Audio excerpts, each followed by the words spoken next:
उत्तरी सागर में एक तेल रेग एक अजीब कोहरे से ढका है, जो कुछ लोगों को अजीब तरह से कार्य करता है। जल्द ही उन्हें पता चलता है कि कोहरे ने एक खतरनाक बीजाणु ला दिया है, जिसमें कर्मचारियों को संक्रमित किया गया है और उन्हें इस तरह से काम करता है, यहां तक कि उनमें से कुछ को भी मार दिया गया है। ये बीजाणु पूर्वजों द्वारा भेजा गया एक परजीवी है, जो पृथ्वी पर सबसे पुराना जीव है, जिसे ड्रिलिंग द्वारा जगाया गया था। तेल कंपनी ने हमेशा इस समस्या के बारे में जाना है, लेकिन इसे जनता से छिपाने के लिए इसे शांत रखा है।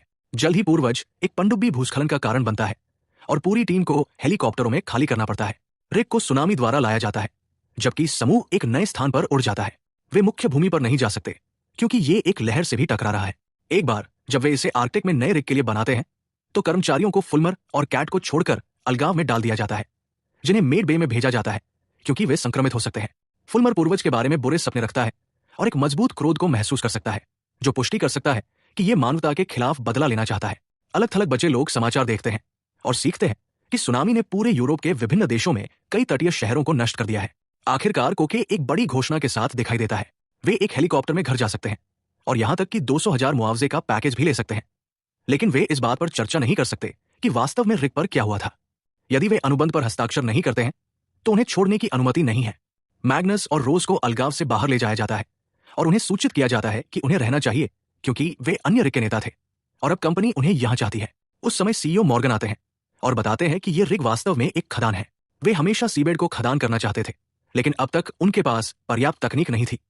वे दुर्लभ खनिजों को खोजना चाहते हैं, जो उन्हें अक्षय प्रौद्योगिकी विकसित करने में मदद कर सकते हैं। रोज को लगता है कि यह पृथ्वी के लिए बुरा हो सकता है, क्योंकि मॉर्गन ने उसे आश्वासन दिया कि यह गहरा जाना वास्तव में नियमित खनन से अधिक सुरक्षित है। एकमात्र समस्या पूर्वज के साथ संपर्क रहा है। मॉर्गन एक सर्वेक्षण टीम की रिकॉर्डिंग करता है, जो बर्फ के नीचे पूर्वज को खोजने के बाद लापता हो गई थी। वे एबिसल प्लेन के रूप में जानी जाने वाली खड़ी बूंद पर मिड अटलांटिक रिज के पास थे, जो 4,500 मीटर नीचे है। भूस्खलन ने गर्भनाल को तोड़ दिया और टीम के पास अब लगभग 2 घंटे की ऑक्सीजन बची है।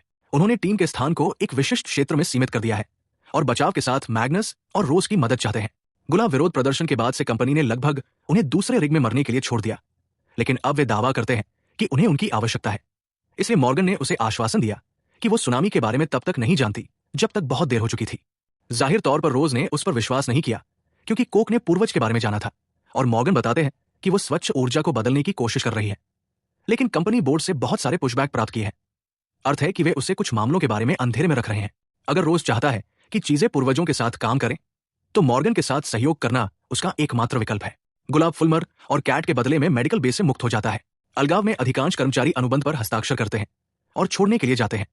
हालांकि एक छोटा समूह रहता है, क्योंकि वे नहीं चाहते कि कंपनी नियंत्रित करे कि वे किस बारे में बात कर सकते हैं।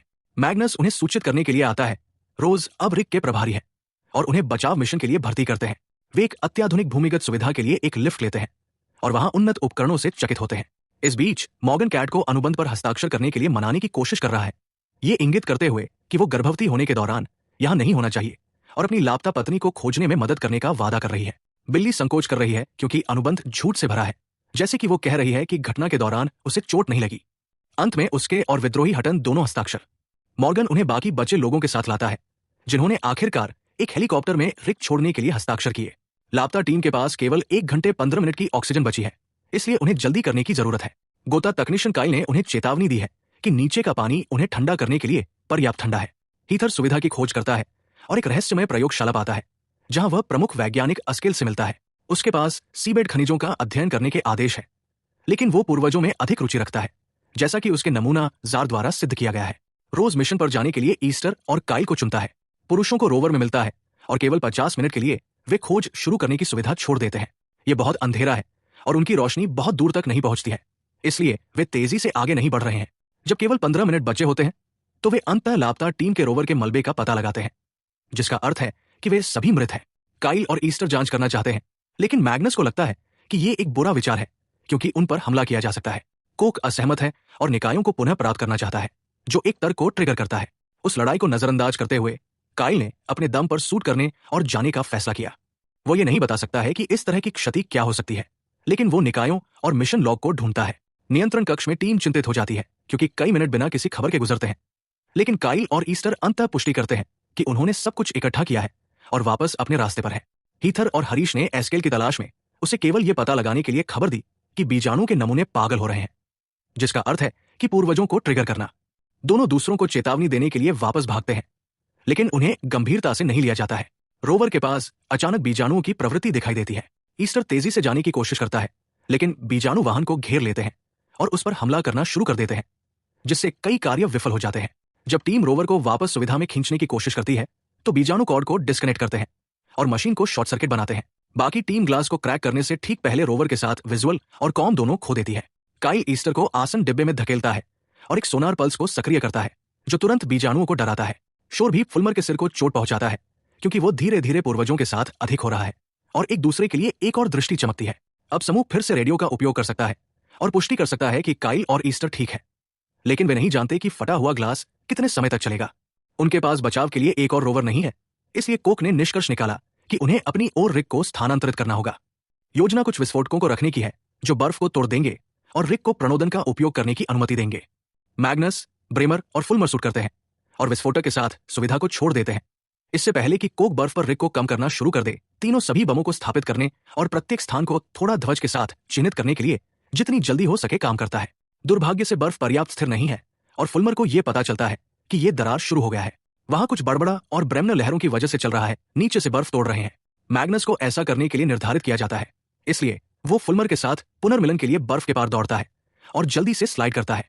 ब्रेमर डरता है और धीरे धीरे चलता है, इसलिए बर्फ उसके नीचे टूट जाती है और वो परिणाम स्वरूप छेद में गिर जाता है। फुलमर और मैग्नस ब्रेमर तक पहुंचने के लिए बर्फ पर क्रॉल करते हैं और उसे डूबने से रोकने के लिए अपने हाथों को पकड़ते हैं। डेटोनेटर पानी में गिर जाता है और मैग्नस को अपना हाथ जलाकर इसे पुनः प्राप्त करना पड़ता है। ब्रेमर को सफलतापूर्वक छेद से बाहर निकाला जाता है और अब तीनों विस्फोटक स्थापित कर सकते हैं। एक बार जब यह सब तैयार हो जाता है तो रोज ऑर्डर देता है और वे बमों का विस्फोट करते हैं, जो योजना के अनुसार बर्फ के एक बड़े क्षेत्र को तोड़ने के लिए आगे बढ़ते हैं। रिक प्रणोदन प्रणाली को सक्रिय करता है और बिना किसी मुद्दे के तेजी से आगे बढ़ता है। क्षण भर बाद दोनों रोवर्स को बचा लिया जाता है और सभी शवों को मलबे से निकाल दिया जाता है। काइल और ईस्टर ठीक है, लेकिन काइल मिशन लॉग को गुप्त रखता है। मैग्नस उससे दोस्ती करने की कोशिश करता है, हालांकि काइल उस पर भरोसा नहीं करता है। अपने कमरे में फुलमर अभी भी अजीब दृश्यों के साथ काम कर रहा है। इस बीच मॉर्गन ने कैट और हटन को घर भेजने से पहले एक आखिरी नौकरी के लिए कहा। वे इसे एक आकस्मिक समाशोधन केंद्र में बनाते हैं, जहां नष्ट शहरों से बचे लोगों को बचाव दल द्वारा भेजा जाता है। कैट अपनी पत्नी की तलाश शुरू करना चाहती है, लेकिन मॉर्गन उसे और हटन को पहले एक प्रेस कॉन्फ्रेंस में शामिल करती है। रिग में रोज निराश है क्योंकि वो सिस्टम की सभी जानकारी देख रही है, लेकिन पूर्वज पर कुछ भी नहीं मिल सकता है, जिसका अर्थ है कि कोक इसे छिपा रहा है। उसी समय कोके रोवर के मिशन लॉग को खोजने के लिए सिस्टम की जांच कर रहा है, लेकिन डेटा दूषित दिखाई देता है। रोज और मैग्नस उसे यह दिखाने के लिए दिखाते हैं कि वे पृथ्वी पर क्या कर रहे हैं, क्योंकि यह बुरी तरह से समाप्त हो जाएगा।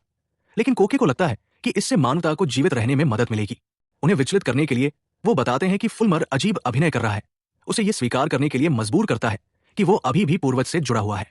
उस समय प्रेस कॉन्फ्रेंस शुरू होती है और कंपनी की पीआर टीम द्वारा लिखे गए झूठ को पढ़ने के लिए चालक दल हैरान होता है। ये सामान्य आबादी को कुछ उम्मीद देने वाला है, फिर भी मैग्नम और उनकी टीम को लगता है कि उसने उन्हें धोखा दिया है। रोज असहमत है और सोचते हैं कि मॉर्गन कंपनी के बाकी हिस्सों से स्वच्छ ऊर्जा के लिए अपनी लड़ाई की रक्षा कर रहे हैं। लेकिन मैग्नस बताते हैं कि मॉर्गन ने कहा कि रोज गोपनीय जानकारी फैलाने के बजाय उसे रिग में रखने के लिए क्या सुनना चाहता था। सम्मेलन के बाद कैट हटन की मदद से अपनी पत्नी की तलाश में जाती है। सैकड़ों घायल लोग हैं और अभी तक कोई रजिस्टर नहीं है। एक डॉक्टर उसे गेट पर भेजता है, जहां बचे हुए लोग अपने प्रियजनों की तलाश में संकेत लटका रहे हैं। कैट अंत में झपकी लेती है और उसका ब्रेकडाउन होता है, इसलिए हटन उसे आराम देने की कोशिश करता है। रिग में हीथर, ईस्टर और हरीश को उस स्थान के फुटेज दिखाने के लिए कहता है जहां उन्हें दुर्घटनाग्रस्त रोवर मिला था। वास्तव में होने वाले किसी भी खनन का कोई सबूत नहीं है, इसलिए उस क्षेत्र में रोवर को भेजने का एक गुप्त कारण है। ब्रेमर ने काइल से मिशन लॉ के लिए पूछा, लेकिन काइल ने कसम खाई कि वो इसे नहीं लाए।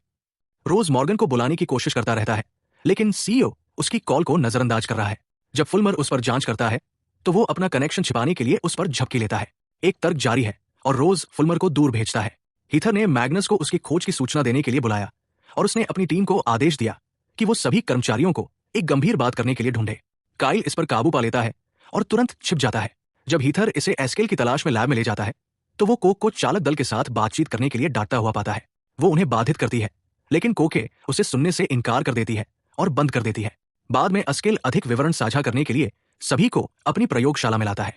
पूर्वज एक प्राचीन जीवित नेटवर्क है जिसे समुद्र तल के माध्यम से पिरोया जाता है, जिसे एस्केल ने दोनों रिसावों से नमूनों का विश्लेषण करने के बाद पुष्टि की है। इसका मतलब है कि पूर्वज पूरे ग्रह से जुड़ा हुआ है और एक संकेत प्रकृति खनन के खिलाफ लड़ रही है। रोवर को सही नोट्स खोजने के लिए भेजा गया था, उम्मीद है कि वे पूर्वजों को मारने के लिए उन्हें जहर के साथ इंजेक्ट कर सकते हैं, जिसका अर्थ है कि ये आत्मरक्षा में हमला कर रहा है। कोके और ब्रेमर सुरक्षा कैमरों को देखकर ये सब सुनते हैं और वे निष्कर्ष निकालते हैं कि उन्हें फुलमर से छुटकारा पाना चाहिए, क्योंकि उनका कनेक्शन शायद पूर्वजों को जानकारी भेज रहा है। इस बीच काइल मिशन लॉग में डेटा की जांच करता है और साइरन नामक एक परियोजना पाता है, जो चरण 2 में प्रतीत होता है। यह भी कहता है स्थान की पुष्टि की गई, इसलिए काइल को पता चलता है कि कोक ने अपने चालक दल को रोवर पर पहले से ही जोखिम जानने के लिए भेजा था। बाद में बीजाणु का नमूना प्रयोगशाला में चमकना शुरू कर देता है, लेकिन यह सिर्फ एक बुरा सपना है। इस बीच फुलमर खोए हुए रोवर और ईस्टर के फुटेज की तुलना करता रहता है। पूर्वज द्वारा किया गया शोर उसे सिर दर्द और दर्शन देता है, जब तक कि वो बाहर नहीं निकल जाता। टीम उसे मेडिकल बे में ले जाती है और डॉक्टर एक त्वरित जांच करता है, लेकिन उसे कुछ भी नहीं मिल रहा है। बाकी टीम के कमरे से बाहर निकलने के बाद फुलमर रोज को बताता है कि उसने एक दूसरे के ऊपर कई आवाजों के साथ अपने ही सिर में शोर सुना। रोज को लगता है कि ये एक संदेश हो सकता है और उन्हें इसका विश्लेषण करना चाहिए, लेकिन फुलमर ने उस दर्द से फिर से गुजरने से इनकार कर दिया। हताहत केंद्र में हटन और कैट सभी शरणार्थियों के बीच अपनी पत्नी को खोजने में विफल रहते हैं। बिल्ली सभी अज्ञात निकायों के साथ तंबू में प्रवेश करने का फैसला करती है, लेकिन शुक्र है कि वो अपनी पत्नी को वहां नहीं ढूंढती है, जिसका अर्थ है कि उसे अभी तक बचाया नहीं गया है। बाद में कैट अपने अनुभव का उपयोग नर्स के रूप में करती है ताकि वो बचे लोगों के साथ मदद कर सके, और हटन ने एक गिरे हुए साथी की पत्नी को उसके कमरे में मिले कुछ पत्र देने के लिए पाया। उसे बुरा लगता है क्योंकि महिला जवाब मांगती है और वो उसे कोई नहीं दे सकती। रिक पर वापस हरीश सिस्टम की एन्क्रिप्टेड फाइलों में हैक करने का प्रबंधन करता है और मैग्नस और रोज को अपनी खोजों को दिखाता है। गहरे समुद्र में खनन कार्य उनके विचार से कहीं अधिक बड़ा है। ये यहाँ केवल एक खनन स्थल नहीं है, ये एक संपूर्ण क्षेत्र है। जब पूर्वजों ने सर्वनाश किया तो कंपनी संसाधनों पर एकाधिकार रखने के लिए अधिक से अधिक अधिकारों को हथियाने की कोशिश कर रही है।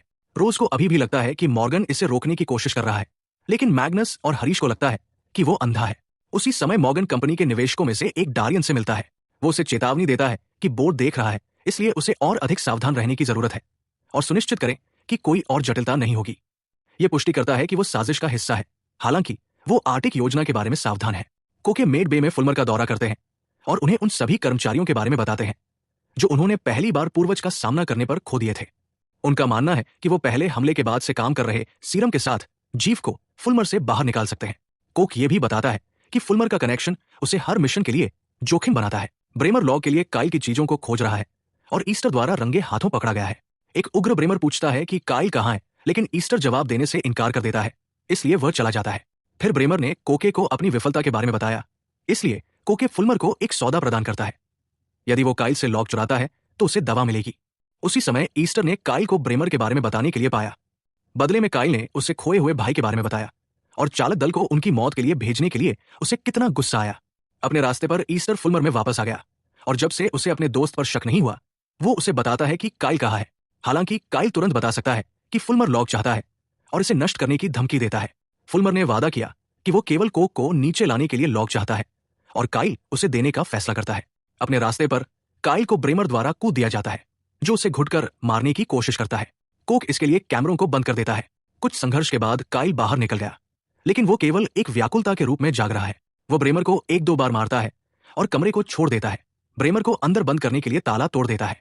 कंट्रोल रूम में हीथर और हरीश लूप पर रोवर रिकॉर्डिंग से एक शोर खेलते हैं, जो वही शोर है जिसने फुलमर को बाहर कर दिया। एस्केल ने कहा कि ये पूर्वजों की बात है, लेकिन उन्हें जवाब देने में सावधानी बरतने की आवश्यकता है, क्योंकि एक अजीब इकाई मनुष्यों से आने वाले संदेश को नहीं समझ सकती है। फुलमर लॉक कोके में लाता है और नोटिस करता है कि उसके पास हथियारों के लिए एक डिब्बे है। वह एक चोरी करने की कोशिश करता है, लेकिन उस समय कोके लॉक की सामग्री की जांच करता है। यह पता चला है कि काइल ने उसे एक नकली दिया था, इसलिए एक उग्र कोक एक हथियार पकड़ लेता है और उसे खोजता है। जब वो उसे पाता है तो वो तुरंत हमला करता है, लेकिन काइल खुद का बचाव करता है और लड़ाई शुरू होती है।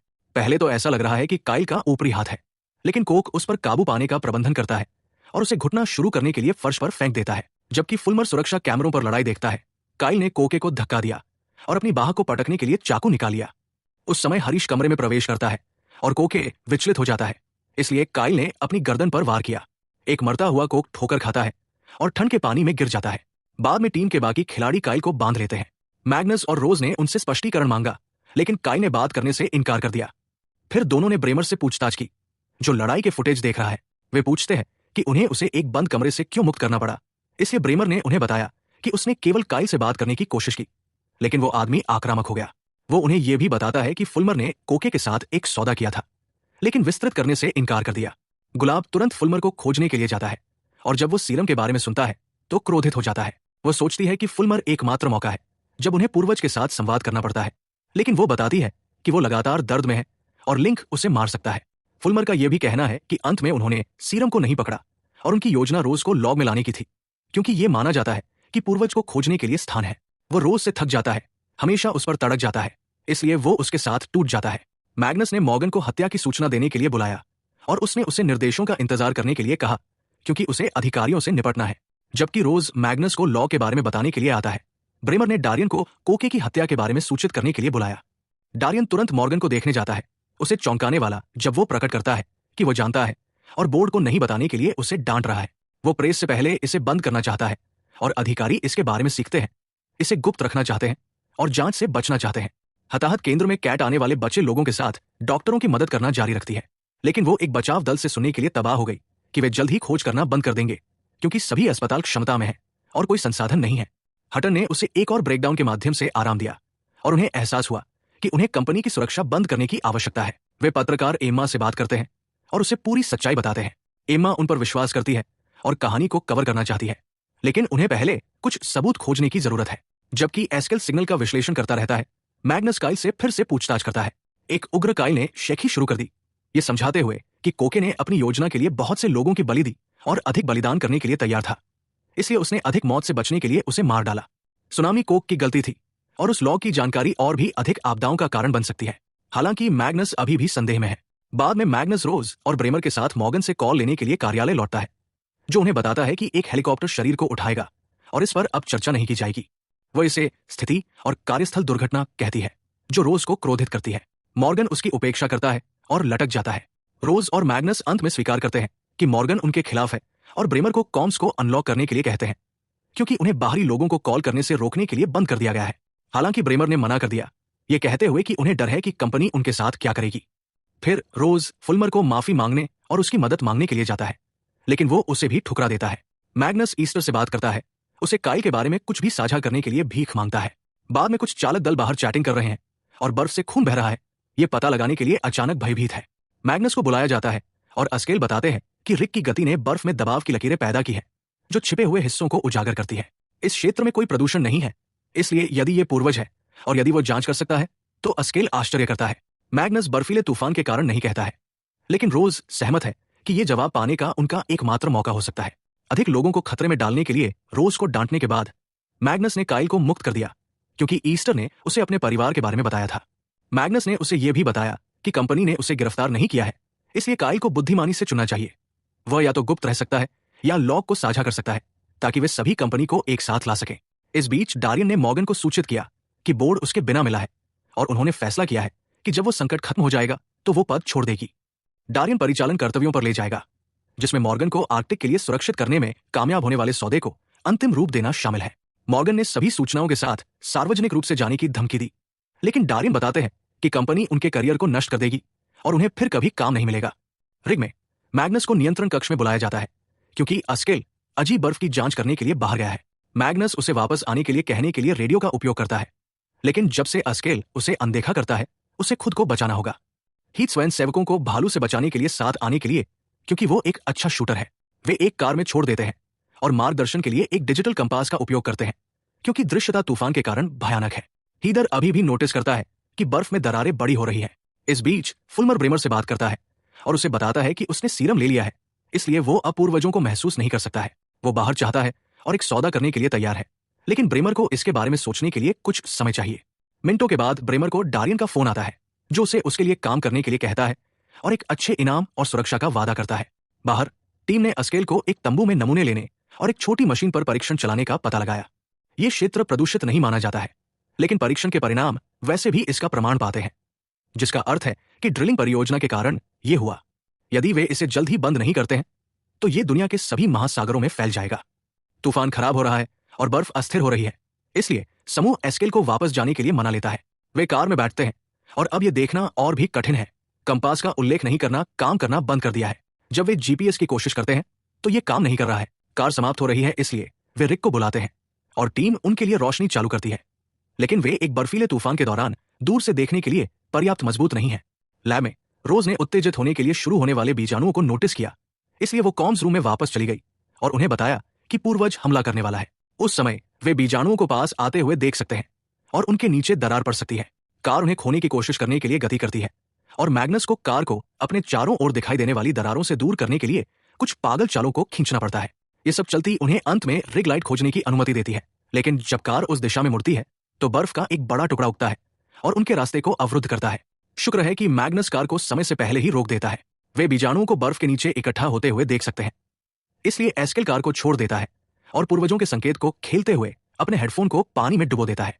जब वे ये सुनते हैं तो बीजाणु तब तक तैरते हैं जब तक कि उनकी चमक अब और नहीं देख सकती। हालांकि समूह पानी से आने वाले एक नए शोर को सुनता है। अब वे सुरक्षित यात्रा करना जारी रख सकते हैं। उस रात एम्मा कैट और हटन के साथ मिलकर उन्हें बताती है कि सुनामी आने से पहले रिग से भेजे गए संकट कॉल को सभी लॉग से हटा दिया गया था। बातचीत एक डॉक्टर द्वारा बाधित होती है जो कैट को सूचित करता है कि उन्होंने उसकी पत्नी को ढूंढ लिया है। उसकी हालत गंभीर है लेकिन वो स्थिर है और यहां तक कि कैट को भी पहचानती है, जो रोना शुरू कर देती है। बहुत उम्मीद नहीं है क्योंकि सभी अस्पताल भरे हुए हैं और पत्नी को बेहतर उपचार की आवश्यकता है। रिग में काइल रोज को बताता है कि वो उसे लॉग में सभी जानकारी दिखाने के लिए सहमत है, जिसमें पूर्वज को बाहर निकालने के लिए डिजाइन किया गया ड्रोन भी शामिल है। अचानक ब्रेमर अंदर आता है और उन दोनों को बंदूक से धमकाता है, जिसे सुरक्षा स्क्रीन पर हरीश ने देखा है। ब्रेमर ने कैमरे को शूट किया और शोर ने फुलमर को सचेत किया, जो देखता है कि खिड़की के माध्यम से क्या हो रहा है और चारों ओर चुपके से शुरू होता है। हरीश ईस्टर को बुलाता है और एक अलग कोण से फुटेज पाते हुए उसे चेतावनी देता है। फुलमर जल्द ही हरीश से जुड़ जाता है और हथियारों की तलाश करता है, केवल ये पता लगाने के लिए कि ब्रेमर ने उन सभी को ले लिया है। रोज ब्रेमर के साथ बातचीत करने की कोशिश करता रहता है, जो जोर देकर कहता है कि वो जीतने वाले पक्ष में शामिल हो गया है और लॉक चाहता है।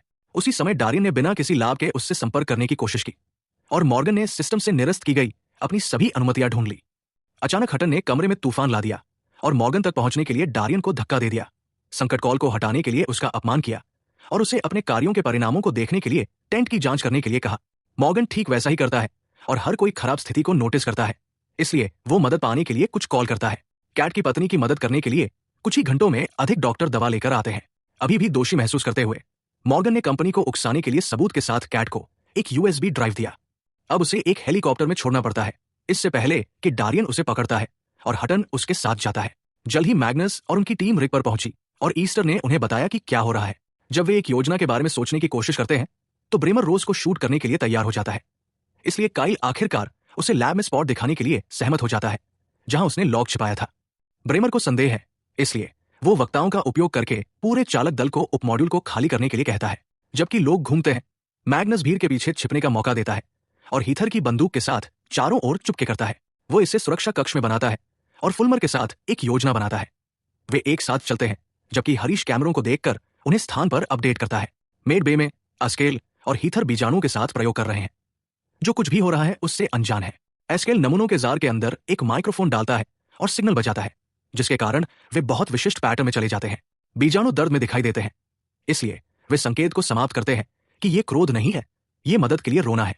काइल ने ब्रेमर और रोज को लैब में गाइड किया और जब वे सीढ़ियां चढ़ते हैं तो रोज ब्रेमर पर हमला करने के लिए आग बुझाने की मशीन पकड़ लेता है के रूप में वो गिर जाता है। गुलाब उसे फिर से हड़ताल करने के लिए फेंकने से पहले एक व्याकुलता के रूप में बुझाने वाले को खाली कर देता है।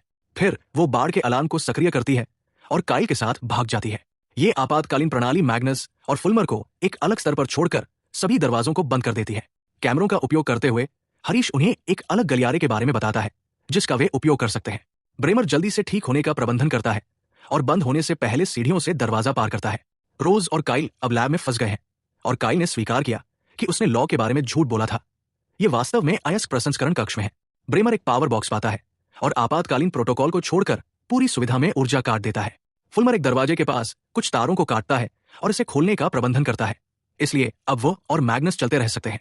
एक अन्य गलियारे में वे एक टूटे हुए पैनल को ढूंढते हैं। यह दर्शाता है कि ब्रेमर को करीब होना चाहिए। लैब में काइल और रोज को पता चलता है कि हीटर भी बाहर है, इसलिए यदि वे जल्द ही नहीं बचेंगे तो वे मौत के मुंह में चले जाएंगे। जब वे ब्रेमर को दरवाजे पर पहुंचते हुए सुनते हैं और बिना किसी लाभ के इसे खोलने की कोशिश करते हैं तो वे छिप जाते हैं। अचानक ब्रेमर भी एक शोर सुनता है और छिपाने के लिए दौड़ता है। युगल प्रयोगशाला में भी आता है और फुलमर एक अन्य पैनल के साथ दरवाजा खोलने के लिए टिंकर करता है। समूह लॉ को खोजने के लिए अयस्क प्रसंस्करण पर जाने के लिए पुनर्मिलन करता है और सहमत होता है, जो कि ब्रेमर द्वारा सुना जाता है। थोड़ी देर चलने के बाद वे इसे सही कमरे में ले जाते हैं और काइल अपने छिपने के स्थान से लॉग लेता है। जैसे ही वह इसे रोज को सौंपता है, शक्ति वापस आ जाती है। फिर समूह उपमॉड्यूल में जाता है और ब्रेमर को हरीश को बंधक बनाकर पाता है। रोज लॉक प्रदान करता है और जब वे एक्सचेंज करने वाले होते हैं तो फुलमर ब्रेमर पर कूदता है और वे बंदूक के लिए लड़ना शुरू करते हैं। संघर्ष में हथियार गलती से निकाल दिया जाता है और गोली रोज को मार देती है। मैग्नस और फुलमर उस पर जांच करने के लिए दौड़ते हैं, जिससे ब्रेमर को लॉ को हथियाने और भागने का मौका मिलता है।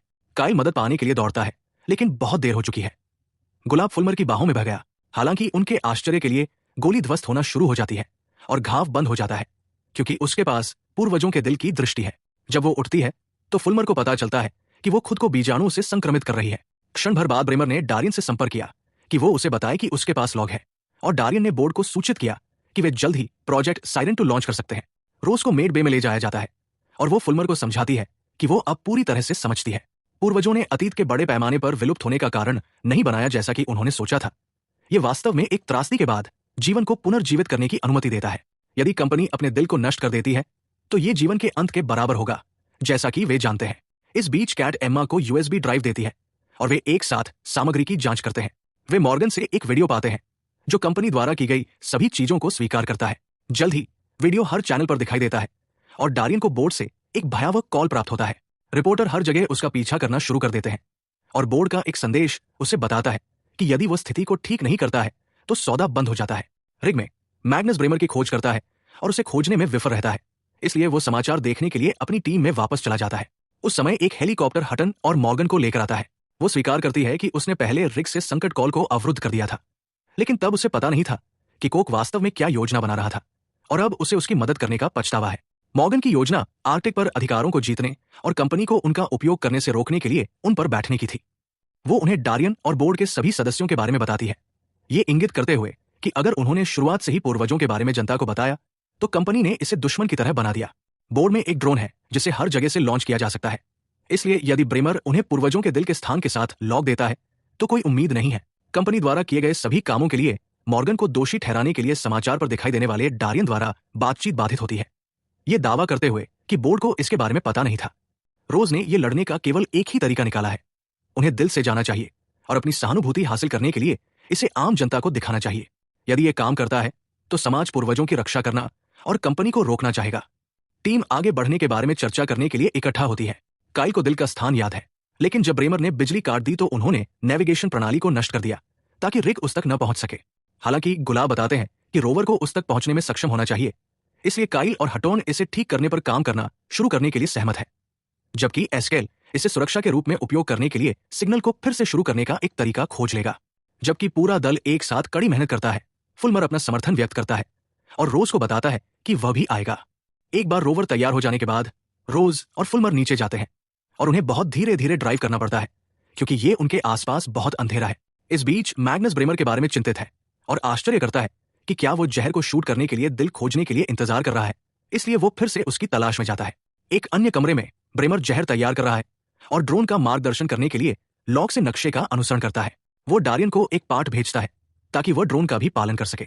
मिनटों के बाद काइल और हरीश को रोवर के पास रडार में कुछ मिलता है, लेकिन ये पिछले हमलों से संकेत से मेल नहीं खाता है।